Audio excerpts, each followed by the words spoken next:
Hello everyone, very good evening. Myself Shiva Teja, faculty for anthropology, and we are continuing day 16 of our 100 days challenge, and this would be our last class for paper 2, tribal anthropology. Okay, so hereafter we'll start the paper 1, and I'm just trying to brief you regarding how we are going to proceed with respect to paper 1 and what you should be doing from your end regarding paper 1. Okay, so if you look at paper 1, we have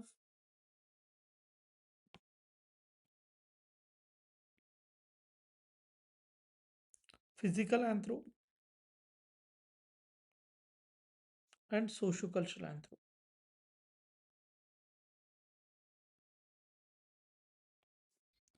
So we are going to start with sociocultural. I have already given the schedule.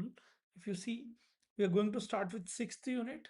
Then we'll finish anthropological thought because its application matters in other units of 2, 3, 4, 5, 6. Sorry, 2, 3, 4, 5, 7, 8. So here its application matters. So that's why we'll start with 6, then we'll proceed to this. And then after that, we'll go to the physical anthro. Okay. And then we'll try to start with 1.4, 5, then 1.6, then 9 to 12. Okay. So now, due to various reasons, we have lost some time in between. I hope your preparation did not stop because of these things. At least preparation wise, you might have completed according to the schedule. So what I am planning is on 12th Jan, we are going to have a complete unit 6 questions. So we are going to take up 3 days of questions. Okay, we have planned unit 6 for 3 days. So on single day, we are going to cover all these 3 days of questions so that later on you can save your time, because if I'm taking only 2 questions a day, so this might affect.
So we are going to cover up 3 days of questions in one day. And from there, we'll continue our 2, 3, 4, 5, 7, 8 units, and we'll try to cover up the sociocultural part, and then we have physical. So mostly by end of Jan we'll try to finish this. Okay, So thereafter in Feb and March, by giving 1 hour of time, we have a revision plan so that you don't lose the touch of the optional, because optional is not so easy if you take a break for a very long period of time. So from your end, you might have already given lots of efforts to the optional and time. So that will only become fruitful only when we put a continuous uh, connect with the subject. Okay, so you have to be in touch with it and see what all things you have read in the past, and at least just skim through the pages that you have done. So that will help you. So getting to 16-day questions. Okay, so we are starting 16-day question, day 16. First, let me take up the short note on action anthropology. See, again, the scholarly perspective becomes important in tribal anthropology. So when you introduce what is action anthropology, you can define in a brief. Action anthropology is a collaborative approach, okay, where the anthropologist acts as a catalyst for community self-determination.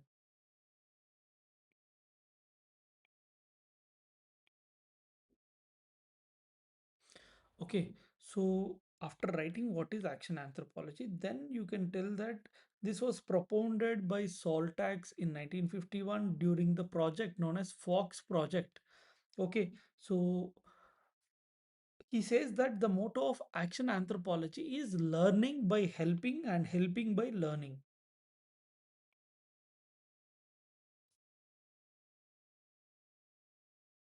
So this words you can use in the answer.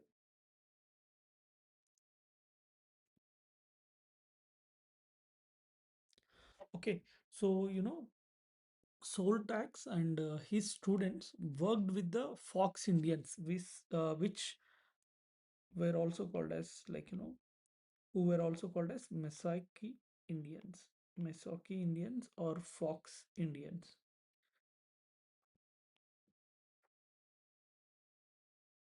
in Loa.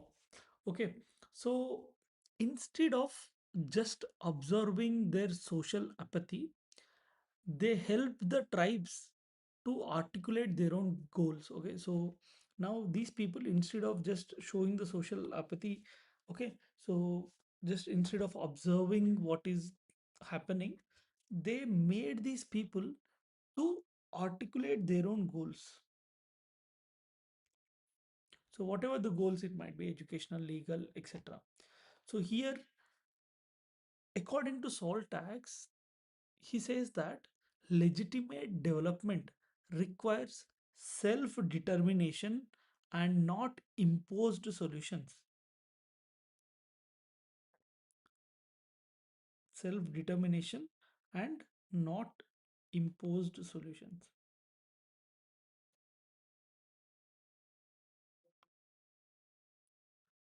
Okay, so this is what you can continue after the introduction, and you should also give a light comparison with the applied anthropology. Okay, so what is applied anthropology? They're asking only write a short note, but if you can give 1 or 2 lines, that will be better.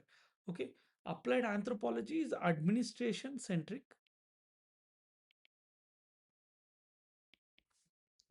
which means that anthropologist here is acting as a consultant to the government. So if you're aware, SC Dubey played an important role in implementing community developmental programs. So what is anthropologist doing? Is anthropologist is trying to implement what government policies were present. Okay, so it is a top down. Okay, so applied anthropology is also good, where anthropologist is acting as a consultant to help them implement. Okay, so what are the programs that are there and whatever the government policy it is being made. So here he is a consultant And the approach here is top down approach, whereas if you look at action anthropology, it is a bottom up approach, and it is not administrative centric, but it is a community centric. Anthropologist here is no more a consultant, but is a partner with the people to solve their problems. Okay, so here action anthropology is pure and it is not applied. Okay, so this is the differentiation that you can write in one or the other sentence to show to the examiner that you're clear with the difference. Okay, and then coming to the examples that you have to write, because recent examples matter. Okay, so the relevance in India, one of the work by Navakishore Das, 2021, argues that it has been barely adopted. Okay, so action anthropology has been barely adopted due to colonial legacy of anthropologists acting as state informants. Okay, so in India, the problem you can see, because since beginning they were acting as state informants. And one more person who commented on this is Somnath Chatterjee, sorry, Somnath Chakravarti, not Chatterjee, Somnath Chakravarti.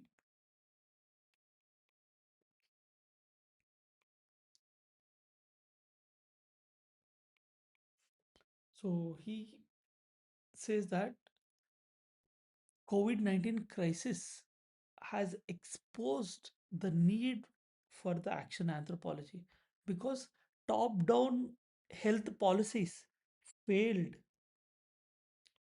without community-based ethnographic engagement. Okay, so policies have been made, but they're not successful. Okay, the reason is that community based engagement was absent, and that was the reason why the policies during the COVID-19 crisis were not that effective in implementation. Okay, so that you can write in the body part, and then you can add a conclusion. So in the conclusion you can write action anthropology bridges the gap between the administration and the community, prioritizing the freedom of the community to choose its destiny over the researcher's need for the data. Okay, so this is how you can conclude the answer. And coming to the question above here, compare the powers of fifth and sixth schedule in ensuring tribal self-governance and its effectiveness.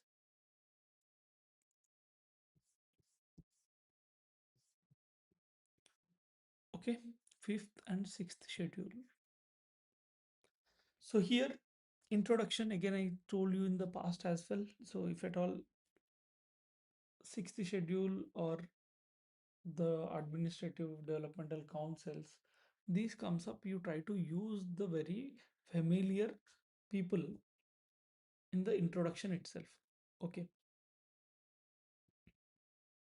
you can write article 244 provides two models of governance, fifth and sixth schedule. Okay, so that you will be writing, and then you can write important scholar which we frequently use, that is BK Roy Burman. Okay, BK Roy Burman distinguishes them as public administration versus self management. Okay, so you need to understand this.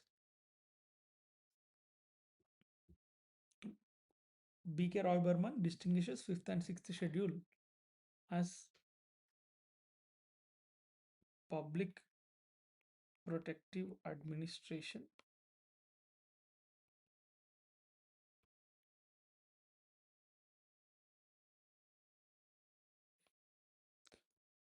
versus self management. This is the difference between the two which he tried to distinguish. Okay, and then getting into the comparison part, you can write features, what is the nature of it, because in fifth schedule tribal advisory council, you have here, you have autonomous district council in the sixth schedule. So it is advisory in nature, it is legislative and executive body. And here Do they have any legislative powers? No, only can advise. Here they can make laws on land, forest, and marriage, inheritance, etc. Judicial power, do they have? No. Okay, so they are dependent on the standard district courts. Okay, so whereas if you see autonomous district council, they have the judiciary power, especially with respect to the customary law. So they can constitute village councils or courts to try the cases via customary law. And financial power, if you see, there is no financial power dependent on the state budget or tribal subplan, where ADCs have financial power, which is moderate. They can collect land revenue and impose taxes on trades and vehicles. So the criticism here it is BD Sharma calls BD Sharma says tribal advisory councils are toothless tiger. And we have seen yesterday's question that where SK Chaubey talks about administrative district councils as state within a state.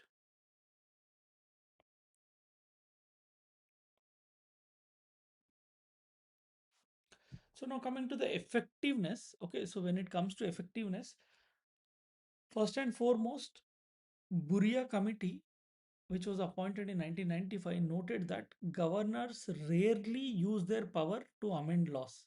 Okay, Tribal Advisory Council is a rubber stamp for the ruling party. And see, here effectiveness when you're writing, you have to consider these points. First, TAC, Tribal Advisory Council.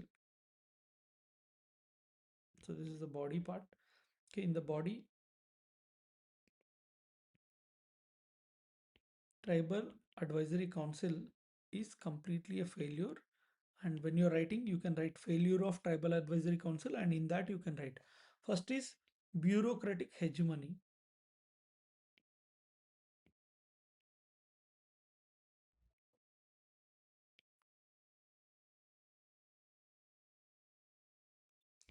Okay, so the Buria Committee noted that governors rarely use their power to amend the laws, and Tribal Advisory Council is a mere rubber stamp for the ruling party. Next, there is land alienation. And land alienation, when it comes up, the burning forest, I told you, like Nandini Sundar's work. So, there she argues that tribal advisory councils fail to stop the corporates taking over in Chhattisgarh because the tribal advisory councils don't have any veto power. They lack veto power. So there was capture of the forest and corporates took over the land. So land alienation is one such problem where because they don't have any say over there, because they don't have any veto power. And one more study in the recent times by Jayesh Vikram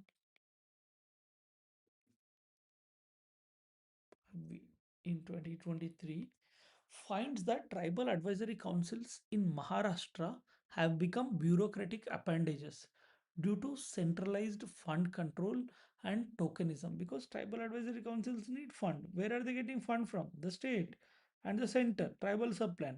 Now they have become bureaucratic appendages because if they need fund and because they are fund is controlled by the top center. Okay, so now they are just tokenistic in nature. They are present for the namesake. Okay, this was the criticism or effectiveness. And coming to ADC. Okay, so ADC has been relatively successful. First thing, BG Varghese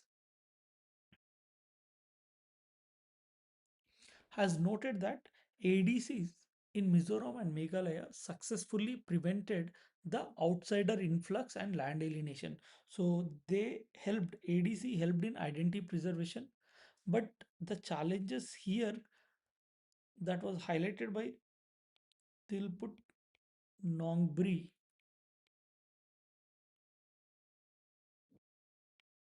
Okay, Tilput Nongbri, who wants that.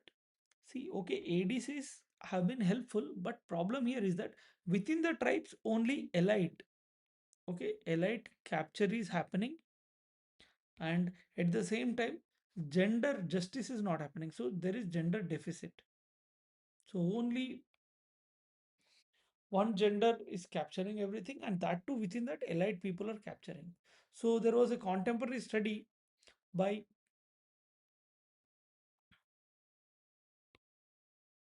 T.N. Shimri Shang, who finds that while ADCs, while ADCs in Manipur are facing financial crunch,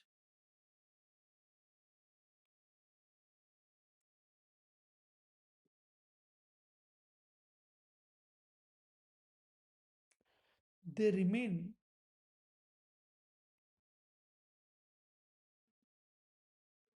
the only viable platform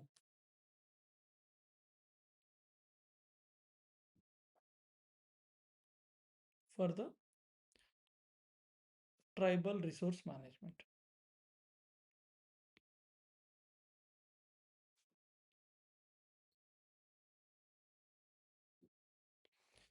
Okay, so try to give the latest views.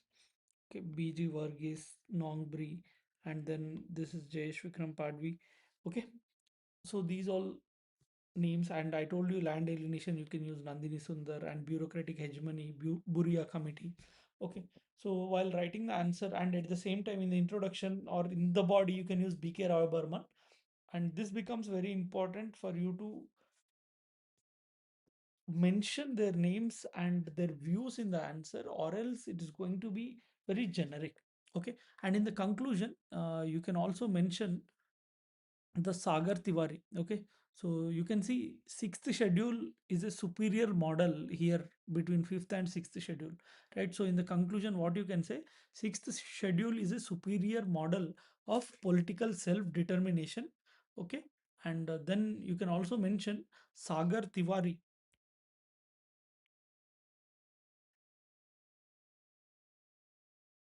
2022 notes that tribal advisory councils were meant to be robust. They were meant to be robust, but they have become insignificant. So the intention was of tribal advisory councils was to make the self governance possible within the tribes and allow them to govern based on their own genius and control themselves. But however, they have turned insignificant. So this has been noticed by Saga Tiwari in one of the studies and analysis. So what you can write in the way forward is empowering Grama Sabhas through PISA to bring sixth schedule like autonomy or sixth schedule styled autonomy to fifth scheduled areas. So he says that what can be done because TACs have become insignificant. Actually, they were meant to be robust. So now to make these things robust, so make Gram Sabha powerful and empower them under PISA so that fifth schedule people also have sixth schedule style autonomy. Okay, so this is what you can mention in the conclusion. Okay, I hope you're clear. See, the question is asking compare fifth and sixth schedule. We have compared, and in the intro we have given, and then we try to talk about the effectiveness of tribal advisory council and autonomous district council, and then in the conclusion we try to give a broader perspective how fifth schedule, which is weak, can become strong. Okay, so that you can do by empowering the Gram Sabha under the PISA Act. Okay, so I hope you are clear with this. And from Monday, that is 12th. Okay, so from the 12th, we'll be having a session live continuously. I was not well for the last 2 days, and at the same time, the stylus which I used to write, like it fell and it was not functioning. So now it's fine. So from Monday, we'll try to continue our live answer writing session. See you all in the next class. Thank you.